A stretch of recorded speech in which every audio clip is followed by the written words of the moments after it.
Good evening, everyone. Time for episode 17 of Kerr's Rage, part 1 of the Duaredheim staff saga by me. We're going to start episode 17 at page 182, continuing where we left off. Okay. I'll do what I can. Laying his sword and shield aside, he moved unthreateningly to the girl's side. She cowered, but her back was to the wagon and she could go no further. Pulling his prayer beads from their place upon his belt, D'Artin called upon the power of the healing rune. With his voice he summoned it, and with his hands he commanded it. Directing its power towards the girl's greatest hurts, he prayed that her soul would once again find peace and happiness. And lo, her bruises faded and her swollen lips thinned. Only the worst of her cuts didn't heal completely. Her mind seemed lost, and she trembled beneath his healing hands. He had experienced her physical pain, the price of the healing rune, but he didn't know how to heal her mind.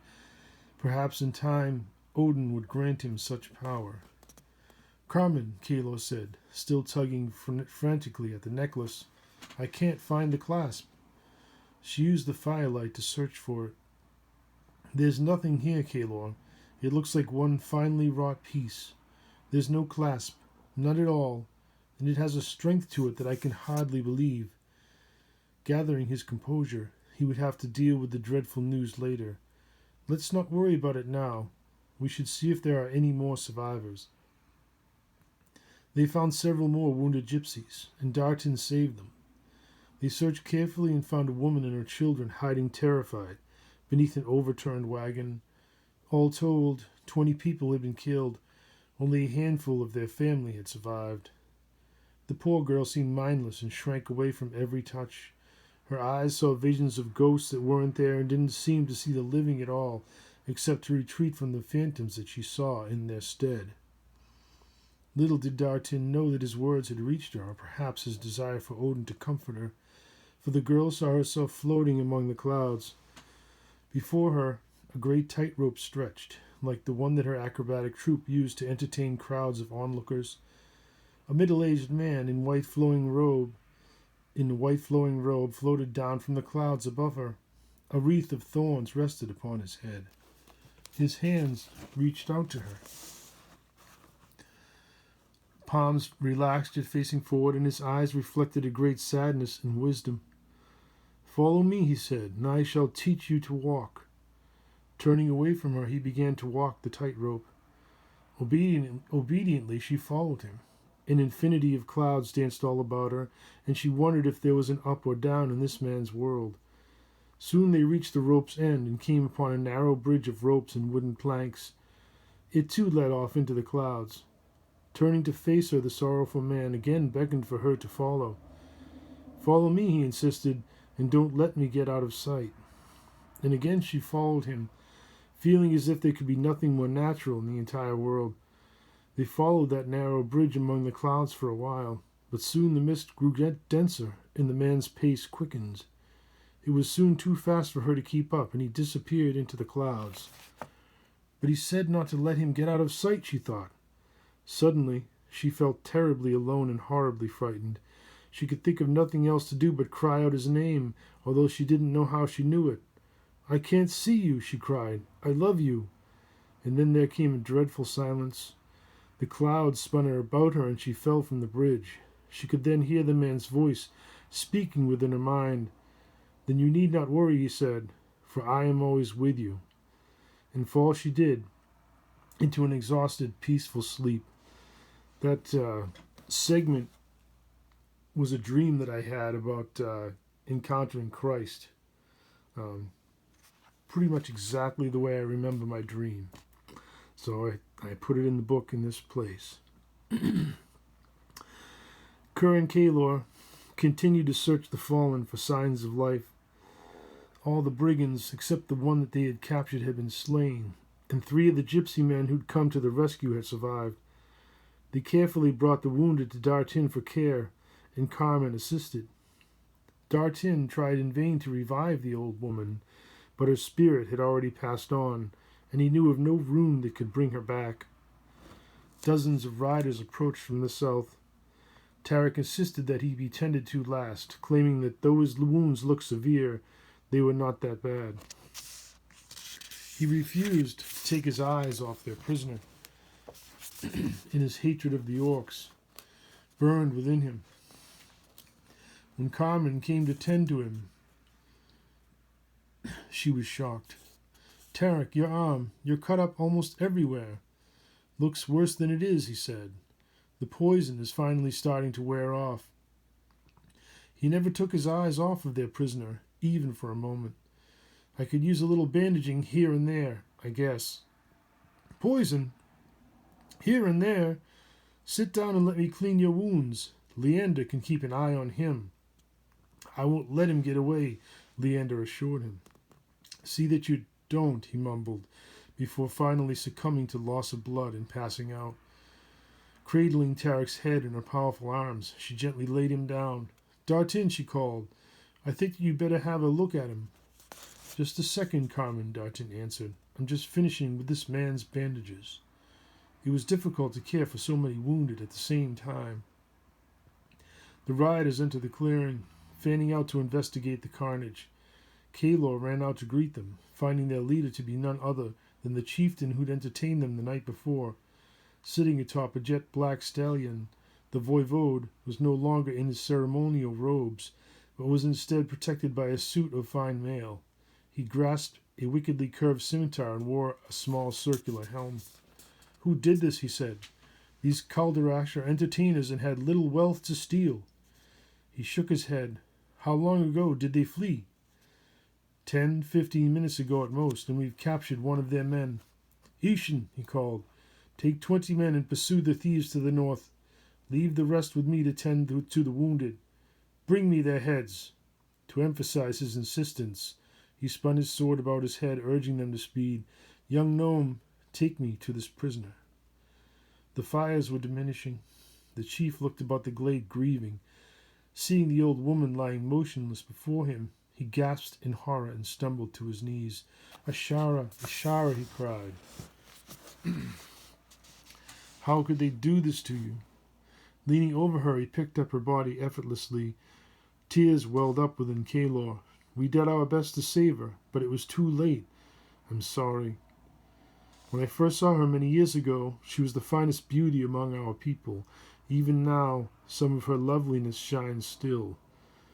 I must take her to where she can rest and wander no more." Ordering several of his men to help him lift her into his saddle with him, he regained control as only the greatest of kings can. "We are indebted to you. When you return from your journey, I will grant you all whatever it is in my power to give." They spent the rest of the night caring for the wounded.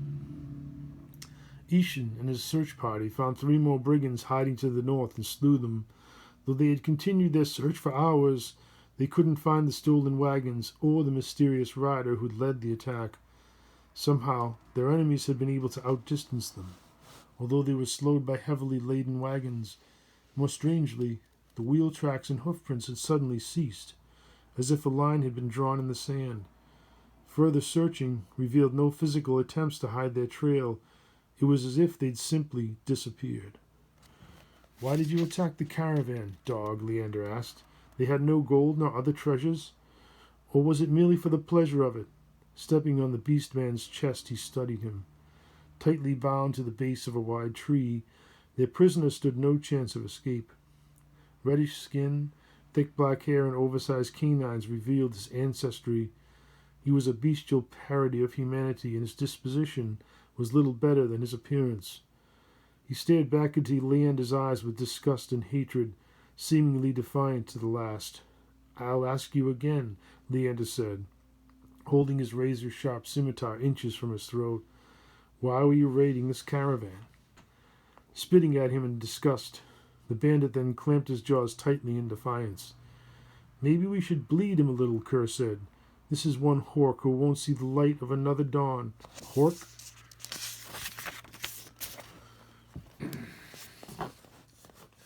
"That's what we dwarves call his kind under the mountain." "That's an idea, Keg," Leander agreed. Perhaps we can do something to prevent him from raping any more women. Together they plotted within hearing distance of their prisoner, pantomiming the terrible things that they were about to do. Kerr tested the edge of his axe with his stumpy thumb, and Leander demonstrated the excellent cutting action of his own blade. The half-orc grew more and more nervous. I don't know anything, the bandit said.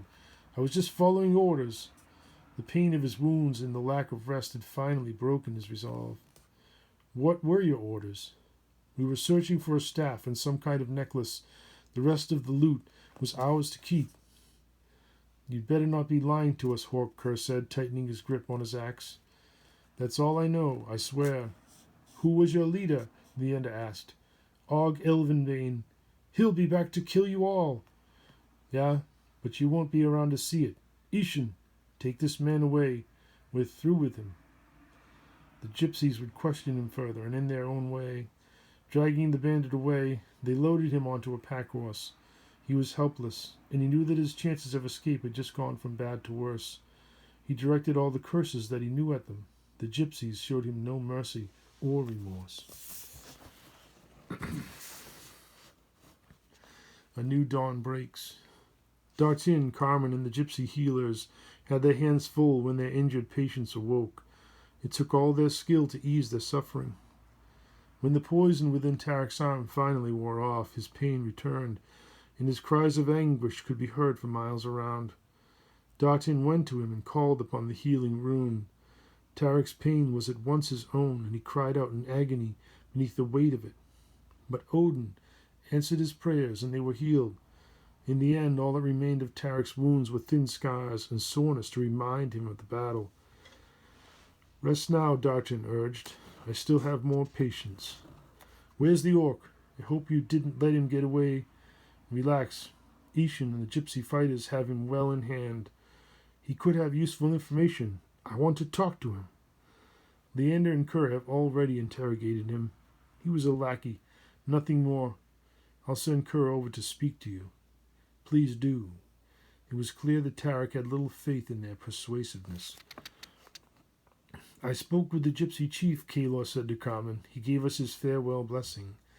And what of these people, these Kalderash?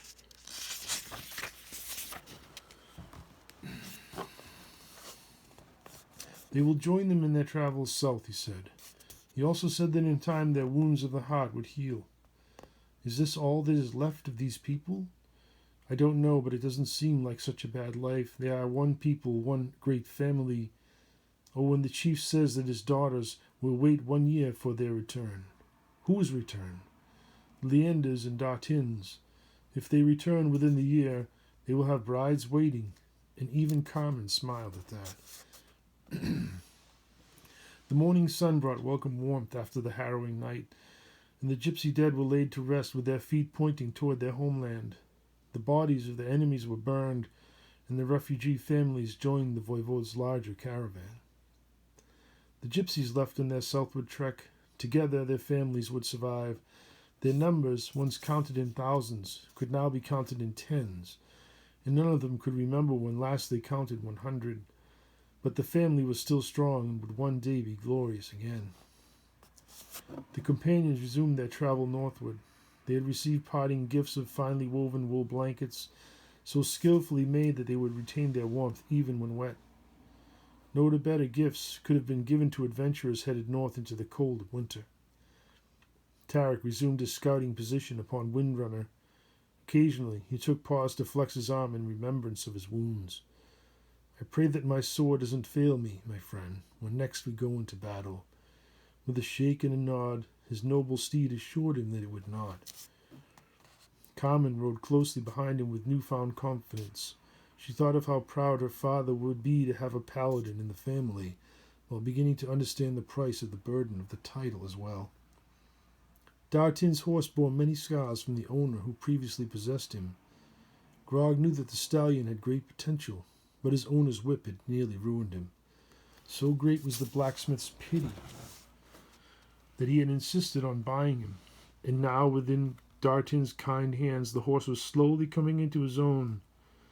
D'Artin thought it best to name him Branded. Leander's horse was born of a breed designed to possess both the qualities of speed and hard work.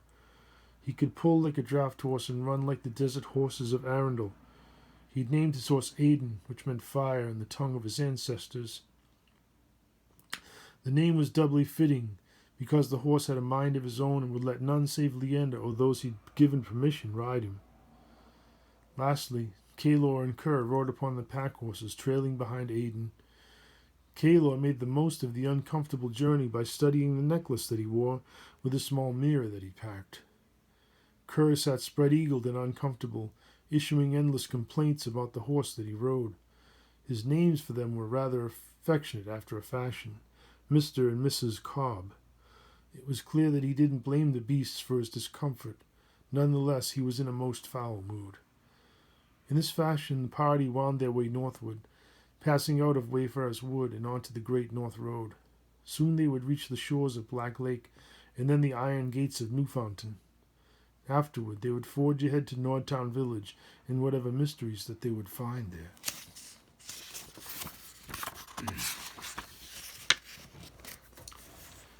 Newfoundton. The 32nd day of autumn, blood moon. Their day's journey ended uneventfully by the shores of Black Lake. Its waters were deep and dark, and its farthest shores lay beyond the horizon some 40 miles to the north. The brackish water was mineral-rich, and many claimed that the water of the lake possessed healing powers. But whatever the absolute truth was didn't really matter, for the lake provided a refreshing bath for travelers weary from a long journey. Kalor was quick to start a campfire in a nearby grove. They would need its warmth to fend off the autumn night's chill. While the others made camp and prepared dinner, he studied his strange necklace. He always carried parchment, ink, and pens, and with these he meticulously copied each rune that he saw upon it. He hoped that the symbols would reveal the formula necessary to unlock its magical secrets. The cord weighed heavily upon him, and each day it seemed to be a greater burden than the day before. It was a pressing weight that wouldn't leave him even in sleep. He prayed that the necklace wasn't cursed. He believed that the runic inscriptions would hold the key to its removal. He studied it well into the night, using the spells of reading that he learned from his mentor. If only his simple spells would be enough to unlock its power. The lights of Newfoundton could be seen shining faintly above the northern horizon. The stars were unusually bright. If we leave at dawn, Tarek said, we should reach the city by noon. Maybe someone in the city will have heard something about Nordtown. And from there, Ranger, Kerr said, what course do we take? From the city, we drive north through Highland Pass. It's the only way through the Ogrefangs, especially if we get an early snow. The end of the pass descends into a great valley. Nordtown lies at its northernmost end. We should be able to see the city once we clear the mountains. What if we find it under siege? Kalor asked. If it is, then we'll be able to see the fires and smoke of battle. We can decide on what course is best then. Dartin, Carmen said, you take first watch. Wake me when it's time. They slept. At midnight, Kalor suddenly awoke from a frightening dream. Kalor, Carmen said, what is it? Just a nightmare, I think, probably, nothing more. Sitting up, he took a drink from his canteen. I dreamed of a terrible demon, frighteningly huge and powerful. His body was wrapped in flames, and his eyes beckoned me. They were horrible black orbs with a mirrored finish that reflected the firelight. He called out to me, as if he meant to steal my mind. Probably just a bad dream. We've been through a lot lately. Yeah, I guess you're right, he said, but it was a long time before sleep returned to him. With his dreams, the nightmares did return. The images were all the same, pictures of the same ghastly demon and those wicked black orbs. When he awoke, he still felt those eyes upon him. He could feel them watching him, a sinister presence within the darkness. He prayed that it was only his imagination, but deep inside him, he knew that it was not. Their journey north proved uneventful. Dense clouds had moved in during the night, and a steady drizzle was turning the road to mud. But centuries of use had hardened it, and they made good time despite the weather. They would reach Newfoundton on schedule. And that's where we'll start the next episode on page 192. Thank you for listening. And as always, remember to read Curse Rage, Part 1 of the Duaredheim Staff Saga, by me and all of the following novels. Thank you, and I hope you enjoyed it. Have a great night.